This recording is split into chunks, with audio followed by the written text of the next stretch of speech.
സംസ്ഥാന ബജറ്റിൽ പിറവം മണ്ഡലത്തോട് സർക്കാർ കാണിച്ചത് കടുത്ത അവഗണനയെന്ന് കേരള കോൺഗ്രസ് എം.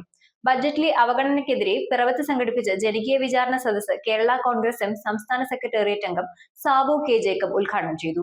പ്രദേശത്തെ ജനപ്രതിനിധികളും പാർട്ടി പ്രവർത്തകർ തുടങ്ങിയ നിരവധി പേർ ജനകീയ വിചാരണ സദസ്സിൽ പങ്കെടുത്തു. ബജറ്റിൽ സംസ്ഥാന സർക്കാർ പിറവത്തോട് കാണിച്ചത് കടുത്ത അവഗണനയെന്ന് കേരള കോൺഗ്രസ് എം സംസ്ഥാന സെക്രട്ടേറിയറ്റ് അംഗം സാബു കെ ജേക്കബ്. ബജറ്റിൽ പിറവത്തോടുള്ള അവഗണന കാണിച്ചെന്ന ആരോപണത്തിൽ പ്രതിഷേധിച്ച് നടത്തിയ ജനകീയ വിചാരണ സദസ്സ് ഉദ്ഘാടനം ചെയ്ത് സംസാരിക്കുകയായിരുന്നു അദ്ദേഹം. ഈ ബജറ്റിൽ ബജറ്റിൽ പിറവത്തിന് വേണ്ട വികസന പ്രവർത്തനങ്ങൾ ഒന്നൊന്നായി കൊണ്ടുവരും എന്ന് പറയുകയുണ്ടായി.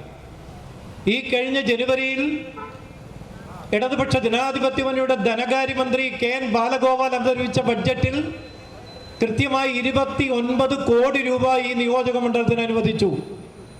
ഈ ബഡ്ജറ്റ് വന്നപ്പോൾ നമ്മളെല്ലാം വിചാരിച്ചു കോടിക്കണക്കിന് രൂപയുടെ വികസനം ഇവിടെ വരും, പിറവത്തിന് നേട്ടമാകുമെന്ന് കരുതിയപ്പോൾ അത് 9 കോടി കുറഞ്ഞ് 20 കോടിയിലേക്ക് ചുരുങ്ങിയിരിക്കുന്നു. വളരെ രസകരമായ ഒരവസ്ഥയാണ്. ഇവിടെ നൽകിയ വാഗ്ദാനങ്ങൾ ഒന്നും തന്നെ പാലിക്കപ്പെട്ടിട്ടില്ല.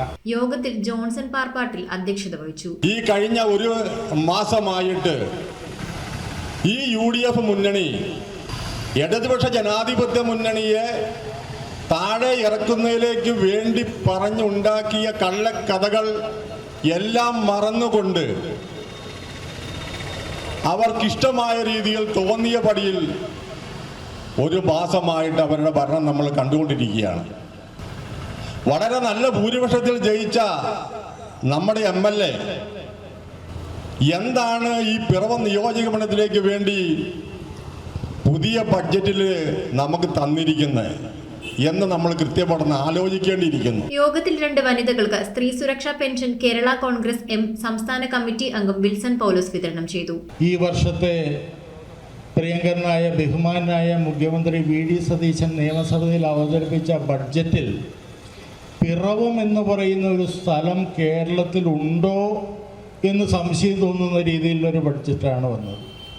കാരണം പിറവത്തിൻ്റെ MLA മന്ത്രിയായ, പക്ഷേ പിറവംകാർ ആഗ്രഹിച്ച മറ്റുള്ള നിയോജക മണ്ഡലങ്ങളോടൊപ്പം നമ്മൾ ആഗ്രഹിച്ച പല കാര്യങ്ങളിലുള്ള ഒരു കാര്യവും പിറവത്ത് നടത്തുവാൻ കഴിഞ്ഞ 10 വർഷമായി ഇവിടെ ജനപ്രതിനിധിയും അതിനു മുമ്പ് മന്ത്രിയുമായിരുന്ന ശ്രീ അനൂപ് ജേക്കബിന് സാധിച്ചിട്ടില്ല. ജോർജ് ചമ്പമല, സുരേഷ് ചന്തേലി, അഡ്വക്കേറ്റ് മോർണി കുര്യാക്കോസ്, പഞ്ചായത്ത് അംഗങ്ങളായ ജിൻസി സജിമോൻ, ടിനോയ് ഹരിദാസ്, റോസ്ലി സാബു, മുൻ councillor Thampi Puthuvakkunnel, Jayan Chottanikkara, Jose Parekkatt, Paul Kombanal, Elias Vettukuzhi, Saju Chennatt, Dojin John എന്നിവർ സംസാരിച്ചു. നിരവധിയായ പ്രശ്നങ്ങൾ കഴിഞ്ഞ ഒരു മാസക്കാലമായിട്ട് അധികാരത്തിലേറിയിട്ട് ഒരു മാസക്കാലമായിട്ട് നമുക്കറിയാം. UDF സർക്കാർ ജനങ്ങളുടെ മുമ്പിൽ പരിഹാസരാകുന്ന ഒരവസരമാണുള്ളത്. പിറവത്തിൻ്റെ നിരവധിയായ ആവശ്യങ്ങൾ നേടിത്തരുവാൻ സാധിക്കാത്ത ഒരു ജനപ്രതിനിധിയായിട്ട് വീണ്ടും ഈ ബഡ്ജറ്റിലും നമ്മുടെ പിറവത്തിൻ്റെ MLA ജനപ്രതിനിധി മാറിയിരിക്കുന്ന ഒരു കാഴ്ചയാണ് കാണപ്പെടുന്നത്. News bureau Piravom. Premium quality granite, tiles, stone, AEC block, sanitary തുടങ്ങി ഫ്ലോറിംഗിന് ആവശ്യമായ എല്ലാ മെറ്റീരിയൽസും ഏറ്റവും കുറഞ്ഞ വിലയിൽ ഇവിടെ ലഭ്യമാണ്. തറയിൽ ഗ്രാനൈറ്റ്സ്, MLA റോഡ്, പള്ളുരുത്തി.